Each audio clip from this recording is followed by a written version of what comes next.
Hello అండి. Welcome to the competitive content ఛానల్‌కి. This is Nikhita అండి. ఈరోజు మన వీడియోలో తెలుగులో content and methodology both questions discuss చేసుకోబోతున్నాం అండి. ఇది టెట్ అండ్ టీఎస్‌సీ 2024 రెండిటికి ఉపయోగపడేలా ఉంటాయి ఈ questions. So let's start the video. మన ఫస్ట్ క్వెషన్ అండి. 50 సంవత్సరాల జ్ఞాపకాలు అనే ఆత్మకథను రచించినది ఎవరు? ఆప్షన్స్ చూసుకుందామండి ఒకసారి. కె. శ్రీనివాస్, దాశరథి రంగాచార్య, దేవులపల్లి రామానుజరావు అండ్ నవీన్ అండి. మన ఆన్సర్ వచ్చేసరికి ఆప్షన్ 3 అండి, దేవులపల్లి రామానుజరావు. నెక్స్ట్ క్వశ్చన్ అండి. 3 చంపకమాలలు 2 ఉత్పలమాలలు ఉన్న శాసనము ఏది? అండ్ ఆప్షన్స్ చూసుకుందాం అండి. సాతులూరు శాసనం, గూడూరు శాసనం, విరియాల కామసాని శాసనం, కొరవి శాసనం. అండ్ రైట్ ఆన్సర్ వచ్చేసరికి ఆప్షన్ 3 అండి, విరియాల కామసాని శాసనం. నెక్స్ట్ క్వశ్చన్ అండి. తన రచనలలో తన జీవితం ఉంటుందని ఒక రచయిత తన మిత్రునితో అంటున్నాడు అనే పరోక్ష కథనంలో నున్న వాక్యాన్ని ప్రత్యక్ష కథనంలోకి మార్చితే ఏమవుతుంది? ఒకసారి ఆప్షన్స్ చూసుకుందామండి. ఒక రచయిత తన మిత్రునితో నా రచనల్లో నా జీవితం ఉంటుంది అని అన్నాడు.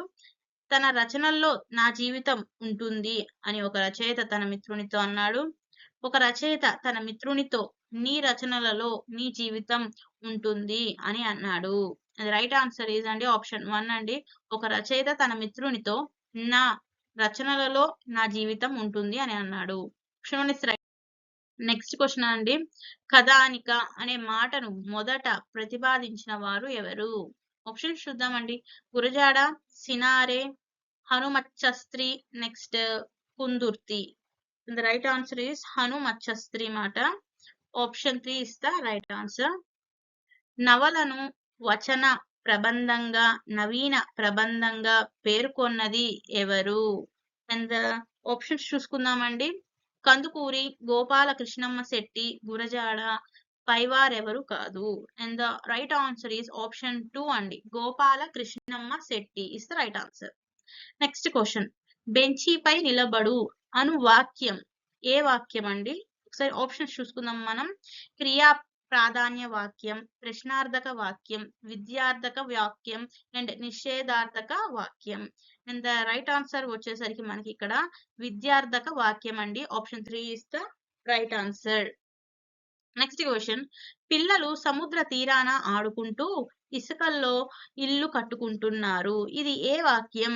అంటే పిల్లలు సముద్ర తీరాన ఆడుకుంటూ ఇసుకలో ఇల్లు కట్టుకుంటున్నారు. ఇదే వాక్యం చూద్దామండి. ఆప్షన్స్ వచ్చేసరికి సామాన్య వాక్యం, సంశ్లిష్ట వాక్యం, సంయుక్త వాక్యం అండ్ ఏది కాదు. అండ్ రైట్ ఆన్సర్ వచ్చేసరికి అండి మనకి సంశ్లిష్ట వాక్యం మాట. Option 2 is the right answer. Next question. భాష వ్యవహారంలో వ్యక్తుల మధ్య భేదాలు. ఆప్షన్స్ చదువుతున్నా ఒకసారి వినండి. ప్రాంతాన్ని అనుసరించి ఉంటాయి, కులాన్ని అనుసరించి ఉంటాయి మరియు వృత్తి విద్యార్హతలను అనుసరించి ఉంటాయి. అండ్ రైట్ ఆన్సర్ వచ్చేసరికి ఇవన్నీ రైట్ ఆన్సర్స్ అండి. So option 4 is the right answer పైవన్నీ. నెక్స్ట్ క్వశ్చన్ అండి. ఇటీవలి కాలంలో ఒక దినపత్రికలో ప్రచురితమైన గుంపులో గోవిందయ్య ఇది ఏ వాక్యం? ఓకే అండి, ఒకసారి ఆప్షన్ చూద్దాం. ఒక వాక్య, నెక్స్ట్ ఒక వార్త శీర్షిక, ఒక లేఖ, ఒక వ్యాసం. అండ్ ద రైట్ ఆన్సర్ వచ్చేసరికి ఒక లేఖ అండి. Option 3 is the next question అండి. తుమున్నర్థక ధృత ప్రకృతకము కానిది వీటిలో చూద్దామండి. ఆప్షన్స్ చెప్తున్నా వినండి.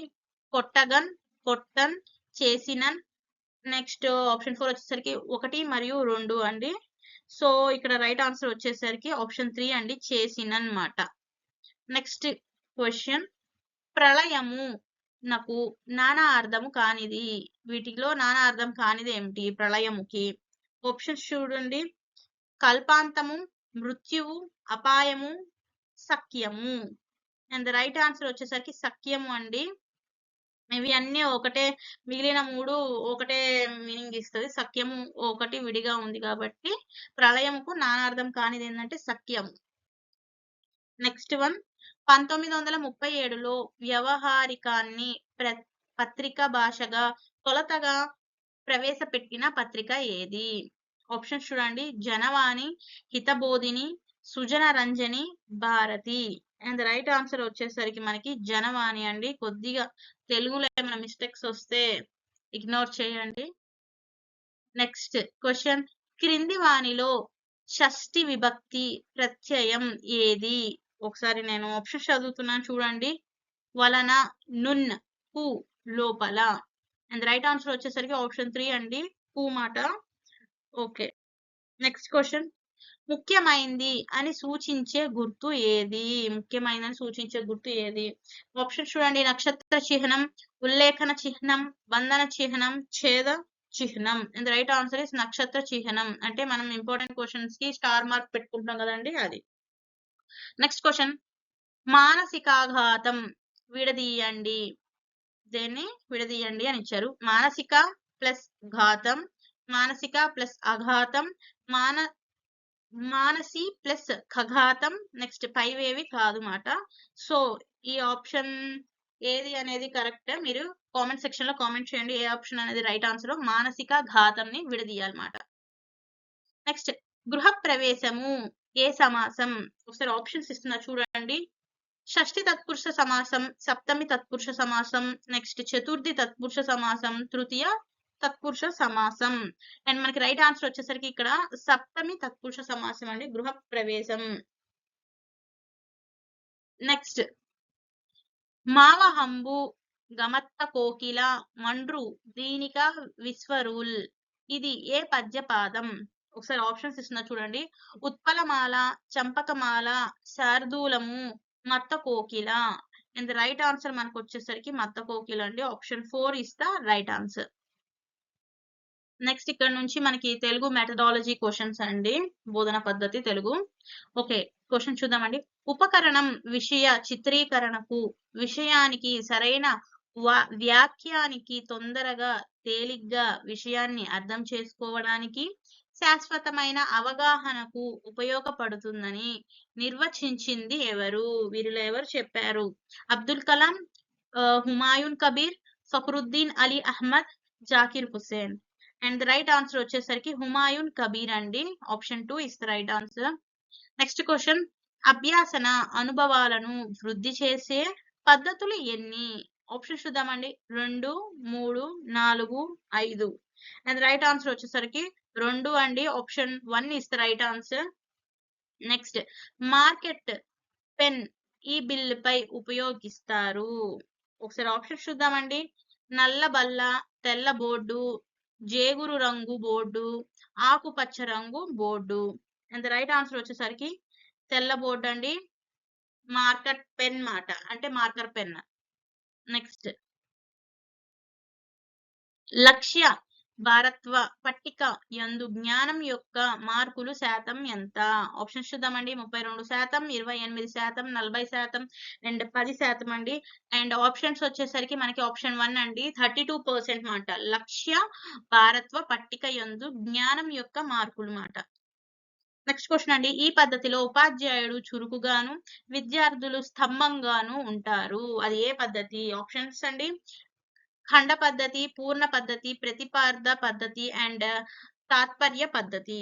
అది రైట్ ఆన్సర్ వచ్చేసరికి ప్రతిపదార్థ పద్ధతి మాట. ఓకేనండి, option 3 is the right answer, ప్రతిపదార్థ పద్ధతి. నెక్స్ట్ వన్, నిరంతర మూల్యాంకనం సక్రమంగా నిర్వహిస్తే ఇది జరుగుతుంది. నిరంతర మూల్యాంకనం సక్రమంగా నిర్వహిస్తే ఇది జరుగుతుంది. ఒకసారి చూద్దామండి ఆప్షన్స్. పాఠశాలకు విద్యార్థులు రారు, పాఠశాలకు విద్యార్థులు వస్తారు, విద్యార్థుల ఉత్తీర్ణత శాతం తగ్గుతుంది, విద్యార్థుల ఉత్తీర్ణత శాతం పెరుగుతుంది. అండ్ రైట్ ఆన్సర్ ఇస్ విద్యార్థుల ఉత్తీర్ణత శాతం పెరుగుతుంది. అంటే నిరంతర మూల్యాంకనం సక్రమంగా నిర్వహిస్తే విద్యార్థుల ఉత్తీర్ణత శాతం పెరుగుతుంది మాట. సో ఇంతటితో మన తెలుగు కంటెంట్ అండ్ మెథడాలజీ ఇది పార్ట్ 1 అండి కంప్లీట్ అయింది. మా ఈ కంటెంట్ కనుక మీకు నచ్చినట్టయితే లైక్ చేసి సబ్స్క్రైబ్ చేయండి. అండ్ మీ ఫ్రెండ్స్ ఎవరైనా ఉంటే వాళ్ళకి కూడా ఈ సెషన్ ని షేర్ చేయండి. Thank you.